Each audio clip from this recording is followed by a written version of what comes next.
Quer aprender a programar e entrar no mercado com mais vagas disponíveis, mas com poucos profissionais? E melhor ainda, poder trabalhar de casa e ganhar em dólar? Confere o link na descrição. O que a de gente crescer. precisa fazer para crescer? Estabilidade política, né? Estabilidade política é indispensável. Competência política e quadros políticos. Né? Falta pouca coisa, você vê que é pouco, hein? Eu tava pensando que tu ia me dar uma resposta, investir aqui, investir ali, mas não é muito mais complicado. Né? Aí vem o sujeito que não tem o que falar, o político de profissão, porque uma coisa é político, outra coisa é homem público. O político é esse que põe como profissão 2 pontos político. Pô, político não é profissão. O homem público é aquele que muitas vezes nós tivemos muitos no Brasil, quando deixou de exercer funções políticas, tem menos dinheiro do que tinha quando começou. Isso tem vários que estavam, desde o início da República, o Campos Salles, por exemplo, quando saiu da presidência, ele estava numa pindaíba de fazer gosto, tal, porque ele fazia política, era senador, depois presidente da República, e não teve condições de cuidar das suas coisas, tal. Então, eu acho que isso é um problema que nós temos hoje. Nós não temos, quase que não temos homens públicos e estamos cheios de políticos. E a qualidade da representação política é muito ruim. E é claro que nós tivemos alguns problemas que as pessoas ficaram muito abaladas. O período do PT, primeiro teve o mensalão, né? O mensalão, comparado ao petrolão, é coisa de criança, tal. O mensalão era um pagamento mensal, que era a expressão do Roberto Jefferson, que à época era aliadíssimo do Lula. Não custa relembrar. Tanto que o Lula disse que confiava tanto no Roberto Jefferson que daria um cheque em branco para o Roberto Jefferson. Falou isso várias vezes. E é muito engraçado ver hoje os bolsonaristas defendendo. É muito engraçado. E é bom lembrar que o Roberto Jefferson foi da tropa de choque do Collor também. Em 1990. Qualquer um que tá no poder. Qualquer um. Falou em. O Collor teve 36 votos, acho, contra o impeachment na Câmara, em 92. Um deles foi justamente do Roberto Jefferson, que começou a vida política num programa chamado Povo na TV, uma coisa pavorosa do SBT nos anos 80, no Rio de Janeiro, que inclusive morreu um bebê ao vivo. Ao vivo! Era um programa horroroso. Um bebê ao vivo, levou lá uma senhora que não conseguia internar o bebê, e aí foi um escândalo. E era um programa muito simpático, realmente muito cultural. Tinha o Wagner Montes, era gente fina flor da intelectualidade. E aí, aquilo depois, o programa até acabou. Bem sarcástico, viu, galera? Agora, só pra vocês entenderem. Ele tem um sacado que é tão real que se não avisar... E o Roberto Jefferson era advogado do programa. Aí, em 82, ele é eleito deputado federal. E a partir dali que ele começa essa carreira, na época era um cara gordão, tal. Ele começa essa carreira. Foi da tropa de choque do Collor, depois foi íntimo do Lula, e tanto que a expressão mensalão é dele, que se consagrou numa entrevista que ele deu à Folha de São Paulo em 2005, e depois agora virou fanático bolsonarista. Na verdade, é uma persona, é um ator. Ele vai trocando, tal, ele não acredita em nada. É um psicopata. Ou sociopata, né? Ele deve matar pessoas. Você vai olhando a figura. Então, a grande questão que nós temos hoje, e é a tua questão, falta quadros políticos, né? O sistema político é ruim, né? Temos muitos partidos políticos, precisava mudar o voto, é voto distrital misto. Por exemplo, agora teve eleição na Alemanha. Você vê como você tem o voto distrital misto, você divide o país em distritos, né? Aí você sabe quem é o deputado do teu distrito, porque você sabe, ele mora lá em tal lugar, tal, e ele sabe quem votou nele. Porque o grande problema do deputado federal, por exemplo, é que ele não sabe o que ser votado, por exemplo, no estado de São Paulo inteiro, que é enorme, né? Você não sabe onde estão teus eleitores. Até a tua relação com o eleitor é ruim, e do eleitor com você é mais ainda. Então, nós precisamos mudar. É que quando a gente vai mudar, uma vez chegou até a ser aprovado o voto distrital, mas derrubaram no Supremo, isso na primeira década desse século. Então, tem essa questão que o sistema político amarra, porque sem a gente desamarrar esse nó, a gente não resolve os problemas econômicos. E alguns não são muito complexos, porque eles gostam sempre de falar em reformas. Toda hora estão falando em reforma. Ninguém sabe direito o que é reforma, mas eles falam reforma, porque reforma parece uma coisa difícil. Tem coisas que é da mera administração do governo. O beabá, primeiro, não ter corrupção. Isso não precisa de reforma, né? É só não ter corrupção. Ter uma boa equipe, caras que são bambambãs, aqueles caras, tudo, como a gente dizia antigamente, os camisas 10. Hoje tem time que nem tem camisa 10. Mas aí você tem aqueles caras que são muito bons na sua área de conhecimento. Você fala, esses caras... E não ter medo, o presidente, de ter uma equipe que o cara pode ser melhor que você, o ministro. Porque a grande questão que esses caras têm é que o ministro se destaca e aí foge da sua liderança política. Aqui em São Paulo, Montoro, em 1983, nomeou um secretariado que muitos secretários eram, assim, de formação melhor que ele, né? né? Ele montou um secretariado que era um ministério. Se você for ver os que vão se destacar depois no governo federal, quase todos vieram do governo. Esse que morreu agora, o João Sayad, aí você passa o José Serra, Bresser Pereira, você vai passando, Almir Pazianotto, que depois foi ministro do Trabalho do Sarney, que foi um importante advogado trabalhista, né, na época dos anos 70. Então, mas você não pode ter medo, mas os caras têm medo e tal. E tem estados e tem prefeituras que você não sabe o nome dos secretários. Bem, aqui em São Paulo é difícil lembrar o nome do prefeito, por exemplo, né? Eu não sei, pra ser sincero. Então, a grande questão é que nós temos a possibilidade, e na sociedade civil tem caras muito bons. Agora, não pode cair na ilusão que um bom gestor de empresa será um bom gestor público. Isso é um equívoco, porque uma coisa, na tua Paulo empresa... Guedes estava aí para provar isso. A preço você pensa de você, na tua empresa, né? Quando você vai lá à estrutura de Estado, cara, primeiro você precisa entender como é que funciona a máquina pública. Se você não tem experiência, você vai tropeçar. Segundo, você precisa ver o interesse do coletivo, né? Não é mais o interesse seu, da sua empresa. E aí o interesse coletivo sempre tem choques. Nunca as tuas decisões vão agradar a todos, porque tem política que ser agradável a todos. Não dá. Você agrada uma parte e desagrada a outra. A democracia, sim, a convivência dos contrários no interior do sistema democrático e tal. Então, o que falta é partidos mesmo, não o que nós temos que não são partidos, né? São gangues, né? São gangues. Algumas, o cara é dono do partido. Muitos políticos já me relataram, o sujeito chega e fala assim, olha, quanto você quer para ir para lá? Quanto você quer? Funciona dessa forma. E sem contar que eles também não têm... É difícil...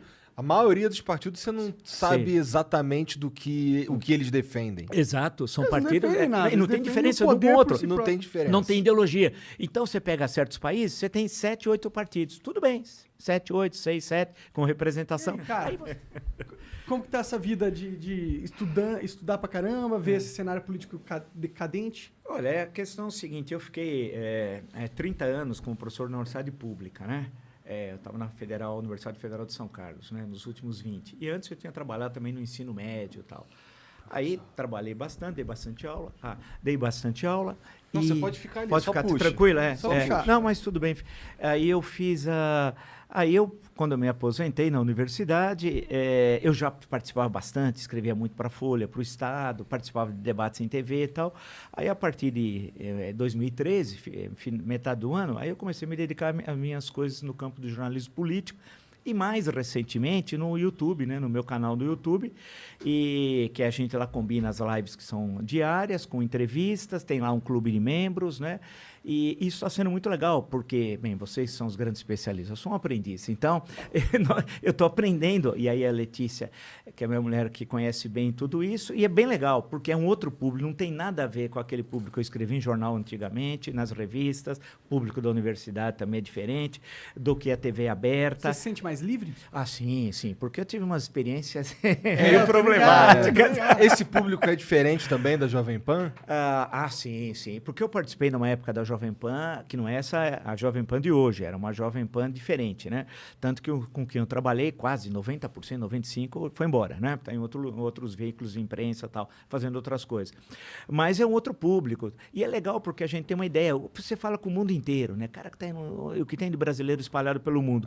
E aí, com gente de diferentes faixas etárias, diferente escolaridade, né? Tudo. Então, aí você fica surpreso como é que as pessoas acompanham e o engajamento e esse feedback que é muito legal, né? De saber o que as pessoas estão pensando. Então, isso é né, com o YouTube e tal. Que, por exemplo, na rádio, quando eu trabalhei em rádio, eu não tinha isso, né? Eu sabia, eventualmente, que alguém falava, olha uma coisa, mas essa coisa do momento, feedback do calor, da hora. na hora. Na hora. Isso é uma coisa fantástica. Pode ser meio enlouquecedor Também, quando tem ataque de uma turma aí. Mas eu também estou acostumado com os ataques. Eu já passei por tantas em outros momentos. Esse pessoal não me assusta. Tá casca grossa. São os valentes do teclado, né? Isso tá cheio e tal. Aí quando vão depor na CPI como hoje, fica tudo carneirinho, tudo assim. É leão, depois vira um gatinho, né? Então, na hora do vamos ver. Então, eu tô acostumado. Mas é legal. É que nós estamos vivendo um momento extremamente difícil do Brasil, um momento terrível, né? É o pior momento da história do Brasil republicano, em termos econômicos. E olha que tu meteu o pau no governo do PT também. Verdade, é verdade. Então, o que uma pessoa até disse uma coisa seguinte, olha, o legal com você é que você tem os princípios. Você faz análise política, mas não partidária. Então, o princípio é o mesmo, é esse daqui. Se os governos vão fazendo assim, o problema é deles. Eu estou com a mesma visão democrática, republicana, radical, no sentido de defender o que eu acho que é bom para o país. E eu sei que bater de frente tem um custo. Por exemplo, com o caso do PT, eu escrevi um livro, um dos mais vendidos, teve uns 150 mil exemplares. Caralho. A década perdida, 10 anos de PT no caralho, poder famosaço. tal. E tive processos, um monte do PT, inclusive do próprio Lula. Tivemos assim, ele aí, eu aqui, também na Barra Funda, lá no fórum.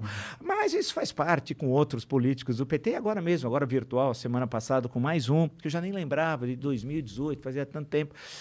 Mas isso faz parte. Quando é uma discussão assim, no campo, vai no campo das ideias tal, e por alguma razão eles recorrem à justiça. Agora, já a questão do bolsonarismo, o bolsonarismo está fora do campo democrático. O Bolsonaro é nazifascista sem o saber, porque ele é preguiçoso. Eu chamo de mandrião. Mandrião é uma palavra mais educada para falar vagabundo. Então, ao invés de você falar vagabundo, fala mandrião. Mandrião acho que eu tava nos desenhos do Vagabundo Pica-Pau. não entender, né? Então é uma palavra que também em desuso, mas porque aí ele, ainda bem que ele não lê, não estuda, não escreve, né? Tem problemas cognitivos seríssimos. É um aluno da terceira série do Fundamental 1, né? Ele mais ou menos está ali, na terceira série. E aí com ele a barra é pesada, é paulada, é pancada com essa turma que pressiona, que ameaça de morte, né? Então você precisa fazer o boletim de ocorrência. Ao mesmo tempo, pega lá e a Letícia acompanha isso pela internet, o sujeito manda o modelo para entrar com ação na justiça. Então, por exemplo, a mesma questão em 25 lugares diferentes do Brasil. Então, você pega um cara entra com processo no Acre, um no Rio Grande do Norte, outro no Rio Grande do Sul, outro no Mato Grosso, outro em Minas Gerais. Só que agora... A finalidade é encher o saco. Encher o saco e censurar, né? Criar um incômodo e falar, olha, toma cuidado aí. Então, eu ganhei, quer dizer, o meu advogado, doutor Alexandre Fidalgo, que ganhou, dessas 20 e tantas em relação só a essa questão, já 17 foram julgados e foi ganho as 17. Alguns juízes até decidiram, usando a expressão assédio judicial, né? E aí é um meio de tentar coagir, de censurar. Mas eu vou levando sem nenhum problema e vamos em frente. O importante é a gente ter princípios, né? Defender a ordem republicana, combater a corrupção, defender que o Brasil... As nossas 4 últimas décadas foram um horror. Eu peguei um outro momento, não de vocês, da história econômica do Brasil, que o Brasil crescia a ritmo chinês. O Brasil cresceu a 10, 11, 12, 13% ao ano. E tal. Então, entre 1930 e 1980, durante 50 anos, meio século, o Brasil foi o país que mais cresceu no mundo ocidental. Nós perdemos o caminho nas últimas 4 décadas. E essa que terminou agora, em 31 de dezembro do ano passado, foi a pior das 4. O 2015, 2016 foi um verdadeiro horror em termos econômicos. Então, você cai a renda per capita, a expectativa de vida, e o país fica parado. Nós estamos parados, né? O mundo inteiro está se recuperando, se desenvolvendo, e nós aqui estamos assistindo. Você vê a população cresce do Brasil 0,8, que é muito pouco. Quando eu fazia ginásio, nem existe mais ginásio, seria o Fundamental 2, né? No caderno, no verso, tinha um mapa do Brasil e o crescimento era 3,2. Você imagina, e o pessoal achava legal, era uma loucura crescer 3,2 por ano o crescimento da população. Hoje cresce 0,8. Se o país no ano que vem crescer em torno de 1, não vai passar disso, 0,8, é igual ao crescimento demográfico, ou seja, nós estamos estagnados. Então é um momento terrível que nós estamos passando, de estagnação econômica, inflação, essa combinação inflação e estagnação, a chamada estagflação, aí é um horror, né? E estamos passando problemas sérios no campo econômico, no campo social, as pessoas morrendo de fome, você pega a extrema pobreza, né? Tem dados horríveis. Agora que tem muitas reportagens, o pessoal abrindo lixo para comer. Eu vi isso. Eu vi também. Eu vi, quer dizer, e essa é uma coisa assim inacreditável. Quer dizer, nós estamos num caos social, num caos econômico, político nem se fala, porque ele é um pobre, um incapaz, o Bolsonaro, né? É um beócio, como eu chamo, a palavra também em desuso. Quer dizer o quê, professor? Beócio era um sujeito medíocre, meio burro, porque vem da antiguidade. Em Atenas tinha a península da Ática e tinha a cidade de Atenas, e Beócio era no campo. Sempre teve essa discriminação em relação aos moradores da cidade em relação ao campo, né? Então era que o pessoal era pouco letrado e Entendi. coisa do tipo. Mas essa expressão também ninguém usa mais. Mas é bom, uma vez por outra, recuperar. Então, ele é um beócio, mas se ele só fosse um beócio, ainda o pior é que ele é corrupto, genocida, ladrão e sócio e líder de uma organização criminosa, do qual ele é o chefe, os filhos participam, né? Basta ver as rachadinhas. É que o INHA diminui o crime, né? A gente fala, INHA, o cara fala, pô, tal. Não, ele desviou dinheiro público, peculato, nos gabinetes do Carlos, do Flávio e dele, né?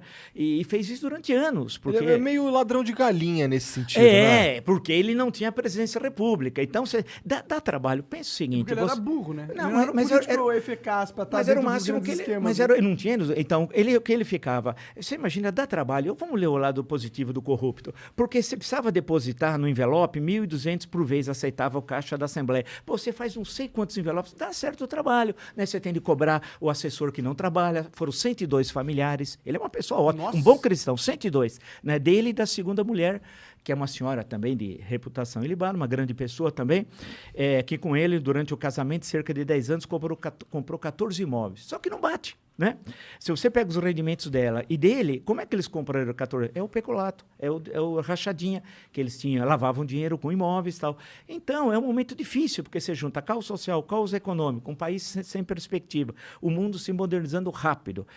O Bolsonaro na presidência, não temos lideranças políticas sólidas, alternativas, né? E, por outro lado, nós temos uma sociedade civil orgânica, especialmente os mais jovens, extremamente dinâmicos economicamente. Então, há uma fratura, um racha entre uma sociedade, especialmente dos mais jovens, economicamente super dinâmica. Você pega esse negócio de Facebook, você fala, todo lugar tem brasileiro, se você for examinar. E, do outro lado, uma estrutura política do século XIX. Quer dizer, a sociedade está no século XXI e a política está no século XIX. Então, não dá, né? Eu acompanho por obrigação, não por prazer, as sessões do Congresso Nacional, da Assembleia Legislativa, eu fico abismado com os caras, a mediocridade. Outro dia, um cara de Santa Catarina, deputado federal, pegou e falou, Mato Grosso do Sul, ele falou, é região sul, porque ele é sul. Aí alguém falou, não, é centro-oeste, porque tem o Mato Grosso. Não, se tem sul, é região sul. Quer dizer, não sabia nem geografia. E foi o mais votado. Pior que o cara em Santa Catarina, foi o mais votado. Então, a Aparecida do Norte devia ser na região amazônica, porque é norte, né? Sai do Vale do Paraíba. Então, você tem um nível muito baixo de representação política, uma sociedade super dinâmica, que você não entende, né? De inserção do mundo, tal, gente que quer crescer, e uma estrutura muito antiga do lado de cá. Então, eu acho que é por isso que o pessoal fala assim, pô, mas você critica tudo? Não. Uma coisa é você ter uma análise crítica, analítica e também propositiva. Nós podemos sair dessa, nós temos tudo para dar certo. Né? Tem coisas que desde quando eu era jovem, faz tempo, as pessoas falavam assim, o Brasil, por exemplo, não tem deserto, não tem terremoto, não tem isso, tem aquilo. É verdade. Meu pai era um cara que falava isso pra mim. Verdade. Não, é verdade. Se você olhar o Brasil, que é quase que um continente, você não tem muitas montanhas que interrompem a circulação das pessoas. Nós temos um monte de rios para aproveitar, não para o transporte, para utilizar a água que usa para as usinas, etc, ou para irrigação, depende das circunstâncias, que nós temos tudo. Temos um povo dinâmico, não temos aquela coisa em alguns países da Europa, por exemplo, que tem aquele ódio secular religioso. Aí você vai perguntar para o cara, mas por que você não gosta? A Bósnia não gosta lá do sujeito da Sérvia? Porque em 1340... Você fala, mas eu não entendi. Em 1340, pô, mas no século XIV, quer dizer que o problema, eu pensei que era um problema de ontem, não, o problema dele é quer dizer, alguém que arrasta 6, 7 séculos, imagina o ódio acumulado, que isso passa de avô para o filho, depois para o neto. Então, nós não temos isso aqui. Temos uma unidade linguística que é super, que outros países não têm, nós temos também. Então, temos todas as coisas para dar certo. Agora, a política é que amarra a economia. Então, é o que nós precisamos resolver. Em 18, muitos imaginavam que a nova política fosse essa turma, o Bolsonaro fosse da nova política. Tem que ser meio burro para acreditar nisso, não mas tem, teve professor? gente que acreditou. O cara que foi 28 anos parlamentar em Brasília e 2 no Rio, né? Que ele era o novo, ele era o velho. Mas uma parte da esquerda brasileira também é o velho. Quando eu vi uma campanha agora aqui municipal em São Paulo, eu vi o sujeito falar, era velho, falava que Cuba é democracia e Venezuela é democracia. Você não pode ser o novo achando que Cuba é democracia e Venezuela é democracia, caramba. Então, isso é tentar contra os fatos. Contra os fatos. E aí, claro, o Lula hoje é o candidato mais forte, as pesquisas que saem quase semanalmente de vários institutos apresentam isso. Precisa ver se até lá até outubro do ano que vem, no primeiro domingo, quando vai ter o primeiro turno, isso vai se manter. E tem muitos candidatos da chamada terceira via, etc. tal, que se apresentaram aí, que pode ser também alternativas, né? O que você hoje vê como uma possível Agora, alternativa? tem 3, 4, por exemplo, tem o Ciro Gomes, que esteve aqui, né? Tem o João Dória, que esteve aqui, que são esses de todos de terceira via, a princípio, são os que têm mais viabilidade. Porque os outros são boa gente, Simone Tebet, que é o próprio João Amoedo, mas é difícil encabeçar, pode ser vice. E o Sérgio Moro, você acha que Mandetta. Simone Tebet, Sérgio Moro. O Sérgio Moro, ele está no Brasil agora, deve estar voltando aos Estados Unidos, veio para cá essa semana. Chega aí para conversar com nós. A questão é essa, se ele vai... ele tem opção, ou pode ser senador pelo Paraná, que é uma possibilidade grande. Se ele fosse para ser alguma coisa, tinha que ser presidente. Pelo tamanho dele, ser vice... pela projeção que ele teve, acho que não seria o mais adequado a princípio, né? Pensando... ele ia ser traído de novo se ele fosse vice. Teria de ser... agora, sendo candidato, uma coisa é ser juiz. É fácil, eu estou aqui, os advogados estão aqui, os promotores aqui, eu vou lá, decido, etc. tal. Outra coisa é fazer política. Você tem de convencer o outro. Não é que você decide quem é inocente e quem é culpado. Então, ele tem também de assumir uma veste política, porque a tarefa é muito difícil de ser político. Não é coisa fácil. Na minha opinião, ele é um péssimo candidato. Ele teria... No sentido de ser um candidato, entendeu? Não que ele vá ser um péssimo presidente. Ele tem de arrumar... ele tem de arrumar... É que ele não é carismático. Ele fala lento, ele não fala com o povo, ele é tudo juridiquês. Agora, ele tem do prestígio da Lava Jato, né? Que é muito... Porque a Lava Jato teve defeitos, é verdade, mas teve muito mais coisas positivas do que negativas. Com certeza. Porque os esquemas de corrupção, ninguém devolve 100, 200, 300 milhões se não desviou, né? Você pega a gerente da Petrobras, o Pedro Barus, que é um deles, que devolveu uma fortuna. Como ele tinha aquilo? Era advindo de atos ilícitos e tal. Então, isso é extremamente louvável e uma série de legislação que foi criada dentro das próprias empresas, né, de compliance e tal, isso é um saldo extremamente positivo. Agora, por outro lado, teve momentos, segundo os áudios que foram divulgados, e nunca devidamente periciados, mas não desmentidos devidamente, não foram desmentidos, que são conversas inadequadas que ocorreram naquele momento.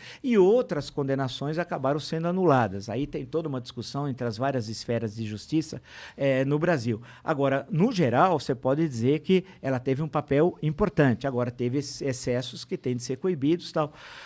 Isso me parece evidente. Você acha que esses excessos que foram imputados ao Sérgio Moro, eles prejudicaram ele como candidato ao ponto de ele ser inviável?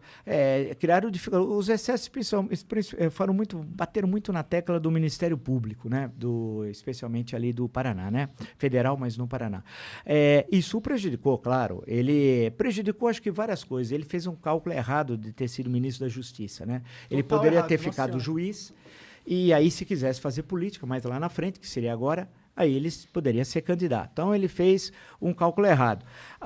E agora ele está vivendo uma situação difícil, né? Porque ele tem um emprego nos Estados Unidos, não sei se vai continuar ou não lá, né?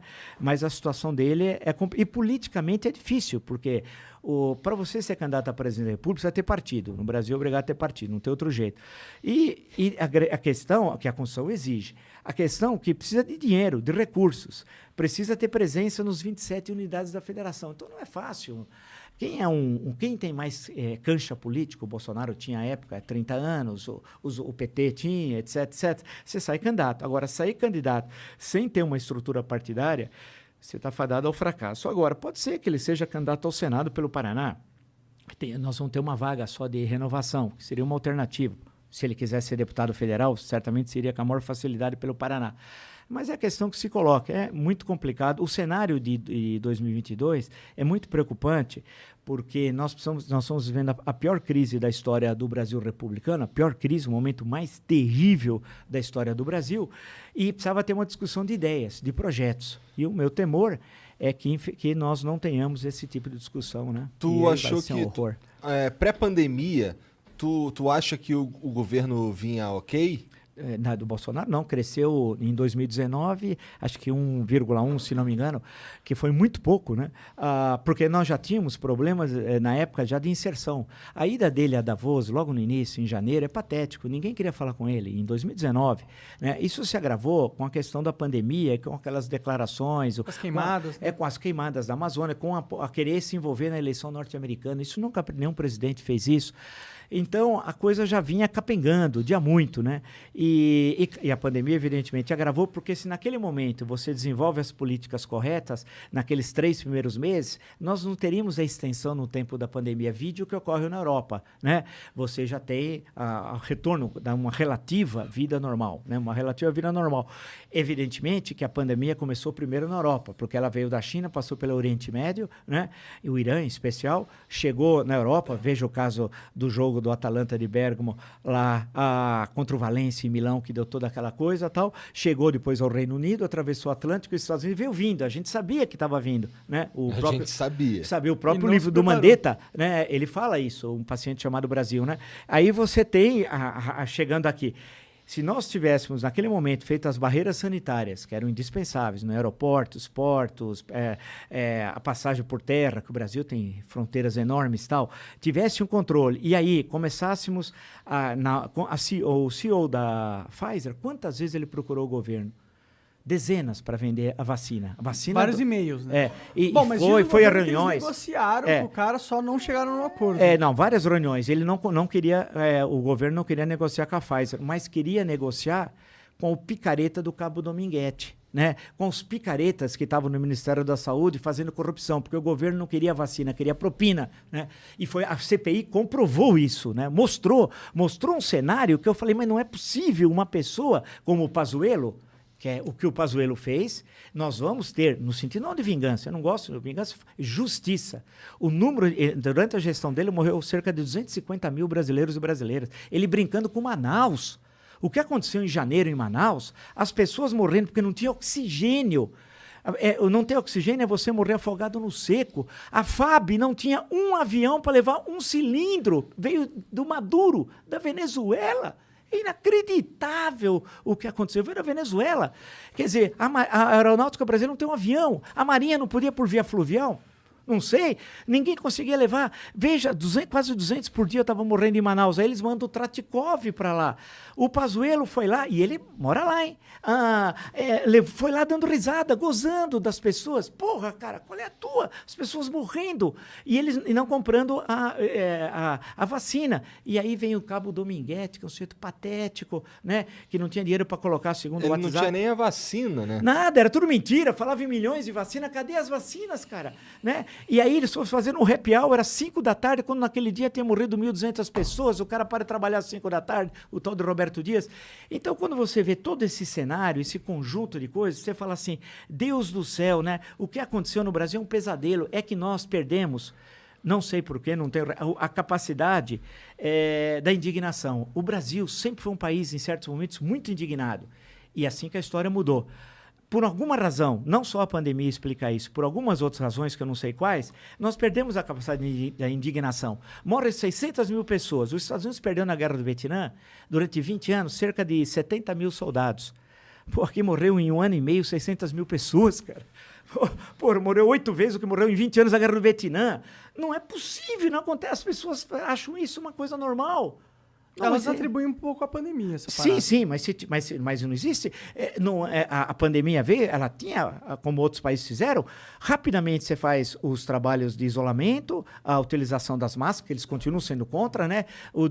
Fazer o distanciamento social, e aí vem as medidas de você construir um plano geral nacional de saúde com os secretários e enfrentar. Nós só não temos hoje 1 milhão de mortos, como havia até uma previsão que fosse possível, infelizmente chegar a isso, graças aos bons secretários estaduais de saúde, graças a bons secretários municipais de saúde, graças a governadores que tiveram a coragem de peitar o Bolsonaro. Porque se não fosse isso, nós estávamos fritos hoje, nós estávamos com 1 milhão de mortos, que era uma das... um levantamento matemático estatístico. De coragem para peitar o cara. Né? Precisa sim, porque o presidente do Brasil tem muito poder. Mas ele estava também... ele é um pária, né?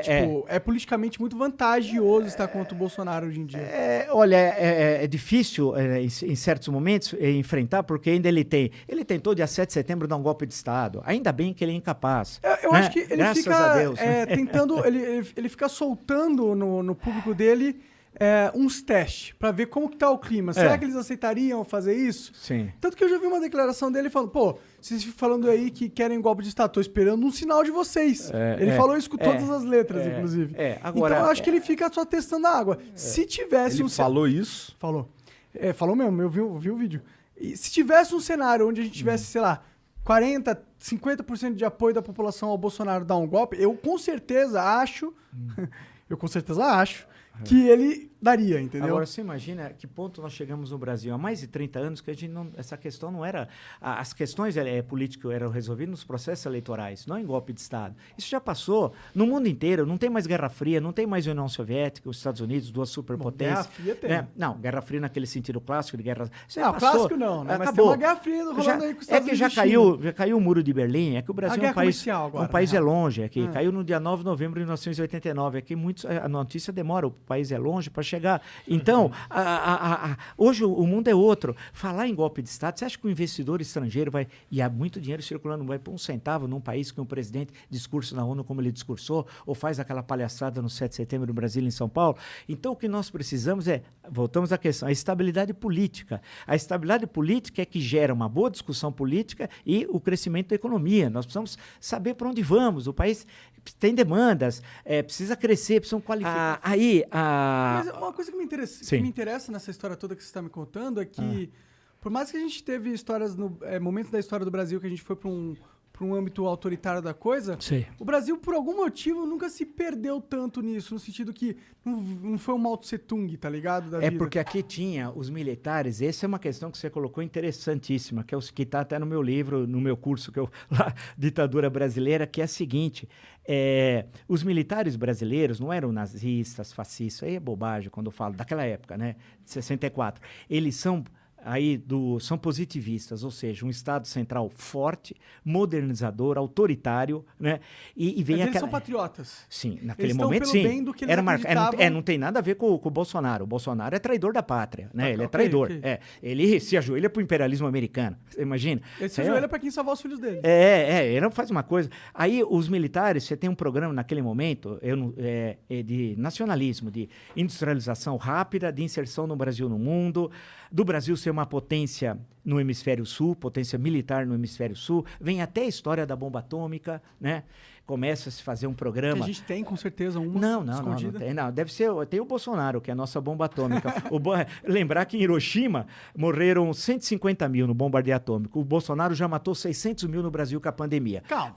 Só para ver, ele é 4 vezes... mil, vai. Não, mas já estamos chegando a 600 mil. Não, eu sei, mas dá para pôr tudo na conta do Bolsonaro. Não, você poderia, diz os especialistas, que de cada 5, se você tivesse tomado as medidas adequadas, você salvaria 4 tal, né? Você teria condições pelas estatísticas... Eu entendo, mas é que tem que tomar cuidado, porque, tipo, a pandemia é um fenômeno natural, que tem de ser tratado cientificamente. Que, um ser humano não é também a causa de tudo da parada. Eu acho que é importante dar esse fato para não parecer que a gente tá batendo no Bolsonaro só por bater, tá ligado? Não, eu tô batendo porque ele é incapaz, é incompetente, é reacionário, é traidor da pátria, é chefe de quadrilha, só isso, é uma forma para homenageá-lo. E ele é tudo isso. Porque mas foi 600 mil pessoas que morreram por causa dele. Mas se você for pegar ação concreta, né, quando você... Ele continua conspirando contra a vacina. Nessa matéria de hoje, ele está conspirando contra a vacina. Bom, quer dizer, é inacreditável. No discurso internacional que ele fez na ONU, ele falou a favor da vacina. Não, mas também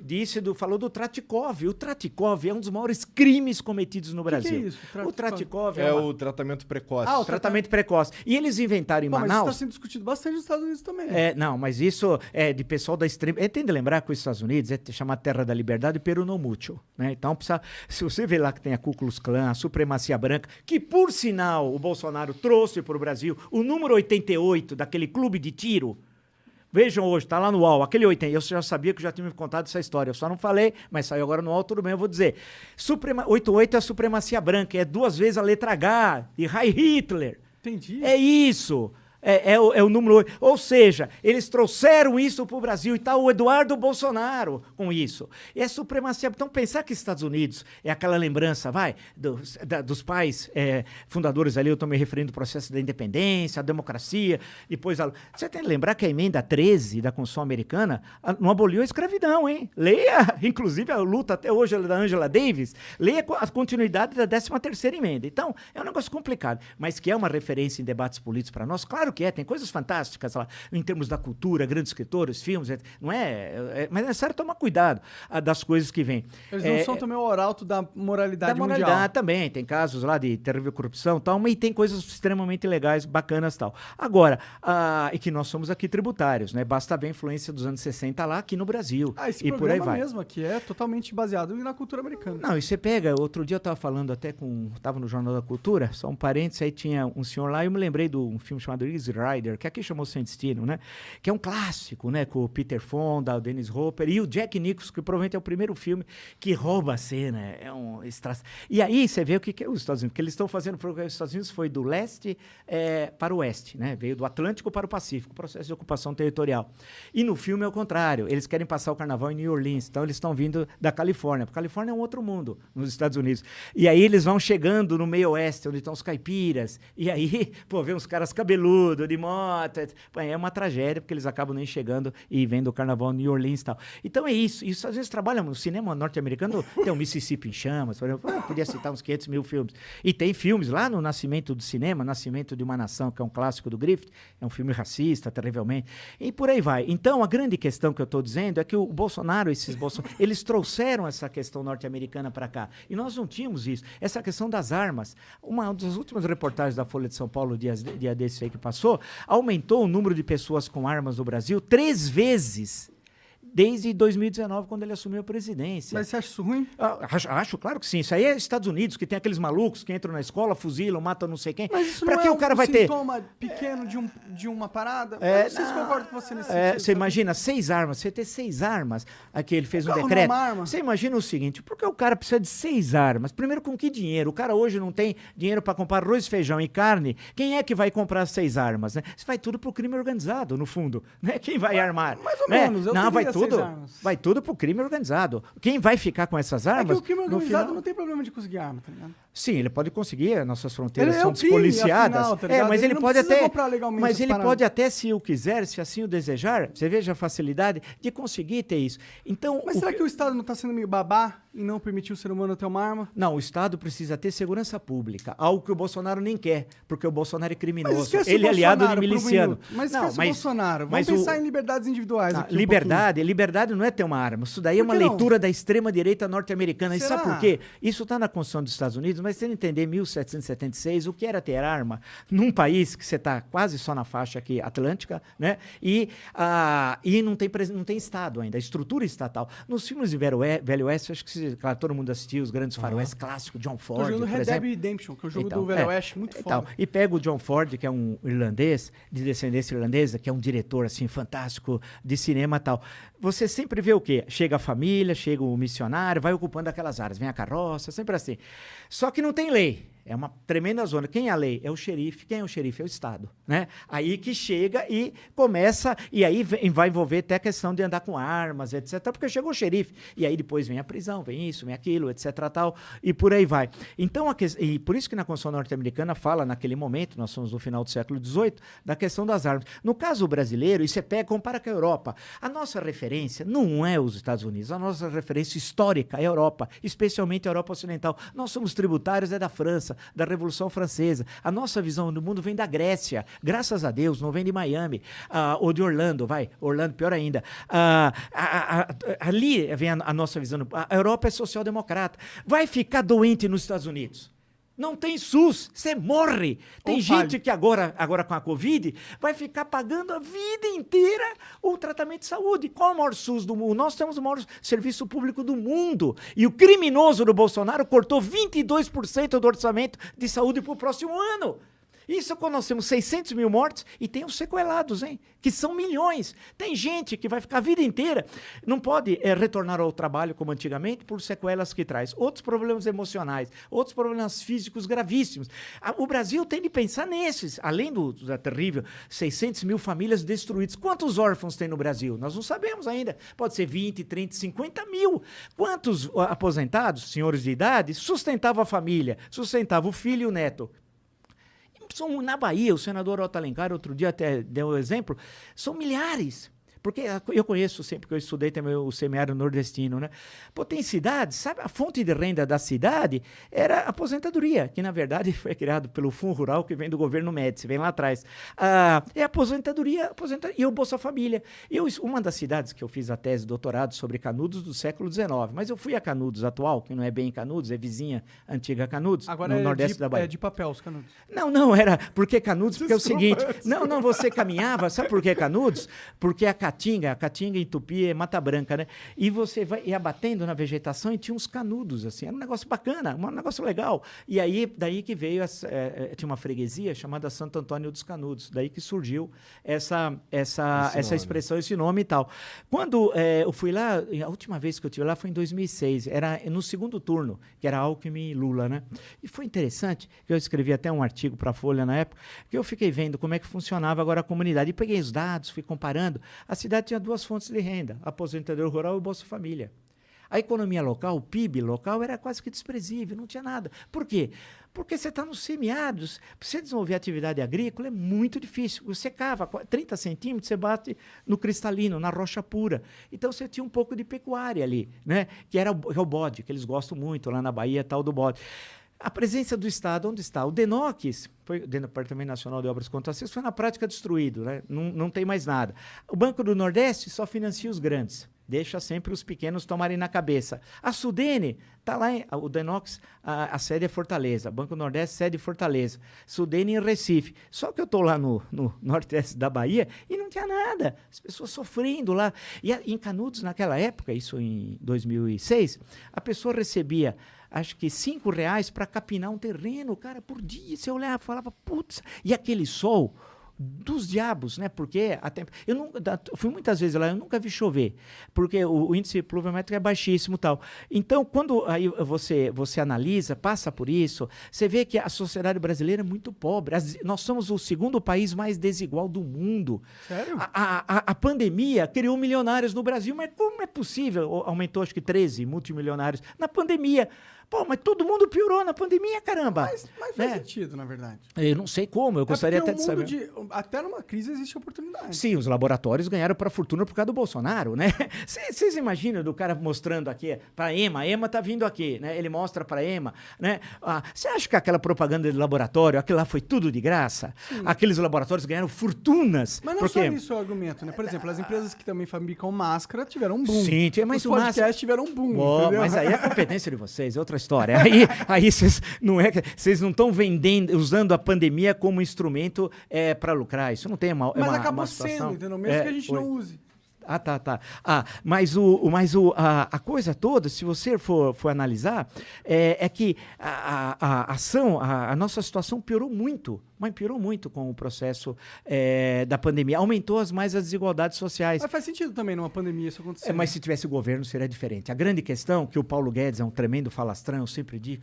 Isso eu concordo. Nunca escreveu um livro, não conhece o Brasil. Se nós tivéssemos tomado naquela conjuntura as medidas econômicas necessárias, que era proteger o micro e pequeno empreendedor. Estavam falando do BNDES ontem, no senhor lá da Ravan, que tem 57 empréstimos, dos quais 50 na época do PT. Mas o pequeno negociante, o pequeno produtor, não tinha jeito.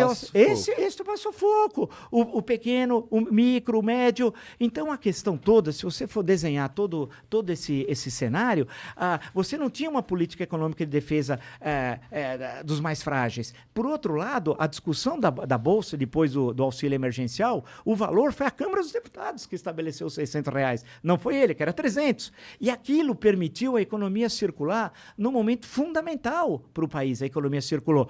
Porque senão, a tragédia seria, não foi menos 4,1, né, o ano passado, do PIB negativo, seria muito maior e as pessoas também passariam situações muito mais difíceis. Então, a grande questão é que você precisa, e aí é o nosso desafio, e vem a tua questão inicial lá, é como você ter um governante que tenha sensibilidade social, competência para estabelecer alianças políticas, né, que isso é indispensável, defesa da democracia, inserção outra vez do Brasil no mundo, porque a economia global, não pensa que se nós não olharmos para o resto do mundo, nós vamos ficar absolutamente isolados. Buscar parceiros, estimular a juventude, não deixar que ele... Eu entendo, as pessoas falam para mim, olha, eu vou mudar do Brasil. Eu falo, não, mude o Brasil, não do Brasil. Né? Não é possível a gente mudar.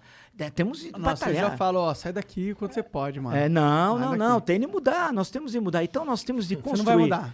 Só sai daqui, se você pode, sai daqui. Mas nós temos condições, porque as condições estão colocadas. Por exemplo, se você olhar os próprios setor primário, agricultura, a pecuária, que é muito eficiente, nós temos um setor de serviços que pode se desenvolver bastante e muito.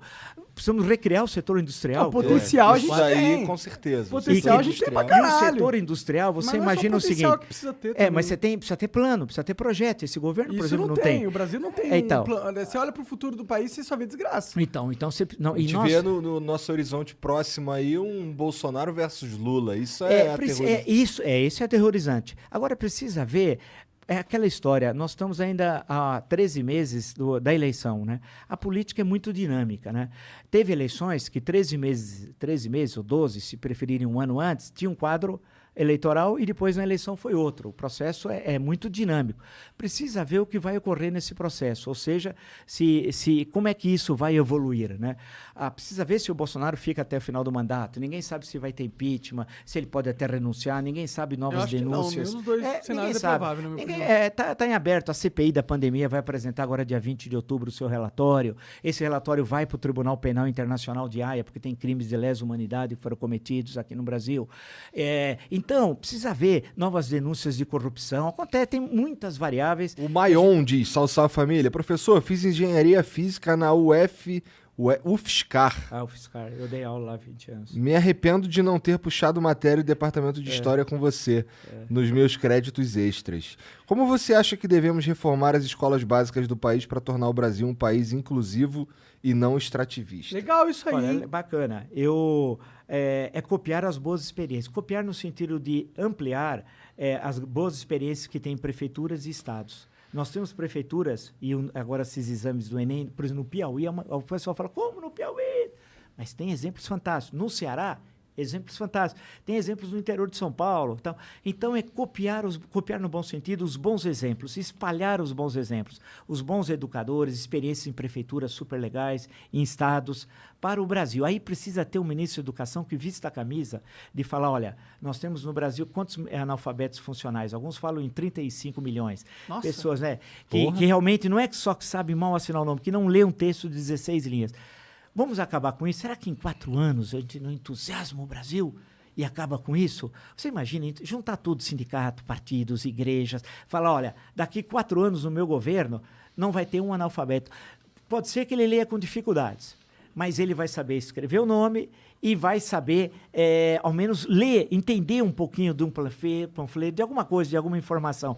Puxa vida, a gente poderia falar assim, no Brasil não tem mais analfabetos. Pô, isso seria... Mas aí precisa ter aquela garra, aquela disposição, precisa ser aquele ânimo, aquela coisa que o Brasil perdeu, né? Que nós tínhamos em certo momento, que era essa coisa, esse entusiasmo. O otimismo, né? E precisa ser otimista. Precisa ter esse entusiasmo. O que falta é entusiasmo. Parece que está todo mundo com esse baixo astral e com essa violência, com esse ódio. Isso eu não confesso resolve que nada. Violência e ódio não tem, mas baixo astral... Não, a gente fica, a gente não vê saída, mas eu acho que dá sim, vamos fundo. E é legal, realmente muita gente da área norte, a área norte eram os cursos de engenharia, vinham na área sul, onde eu dava aula, e teve muita gente de engenharia que fez disciplinas optativas lá. O Monark 2022 mandou aqui.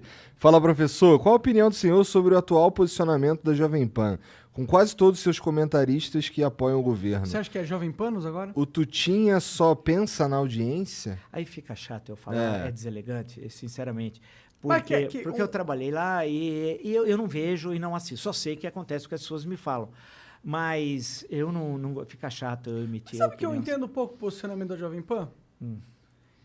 Porque no mundo onde tá todo mundo batendo no Bolsonaro, você ser um veículo que. Mas as abre TVs, pro o outro SBT não bate, a Record não bate, a Rede TV não bate, a maior parte das rádios não batem. Você vai no interior, meu Deus, você não sabe o que é o interior é de arrepiar os cabelos. Agora ela tem a posição dela, Só que tudo bem. o meu argumento é que o não tem SBT nada. e essas todas, elas não têm uma influência na internet tão grande quanto a Jovem Pan. Pra mim, das mídias antigas, ela é uma das mídias que mais está jogando jogo moderno atualmente, ou seja, tem uma presença na internet. E aí eles apoiando o Bolsonaro, não estou discutindo o mérito dessa parada, só discutindo o mérito comercial, talvez. Eles apoiando o Bolsonaro, talvez eles ganhem um público que se sente órfão numa mídia que é cada vez mais anti-bolsonarista. Com relação à questão da Jovem Pan, fica muito chato, seria deselegante, até meio... Tá, vamos pra próxima. Manda ver. Léo Lee 7 manda aqui, salve Flow, salve família, parabéns ao professor Vila pela presença no Flow.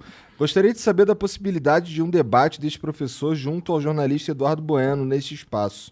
Sabem muito Nesse da espaço história aqui? do Brasil. Abraços. Debate eu não quero. Não, debate, eu estou cansado de debate também. Respeito o trabalho de todos, cada um está na sua aí, dando o seu suor e Debate é desejo ruim. sucesso a todo mundo. Debate é ruim. Debate pra mim é o equivalente da política ao pão e circo, entendeu? Eu acho que É você deixar no máximo supérfluo e fútil e colocar num patamar de briga, é isso. Eu desejo sucesso a todos, trabalhar e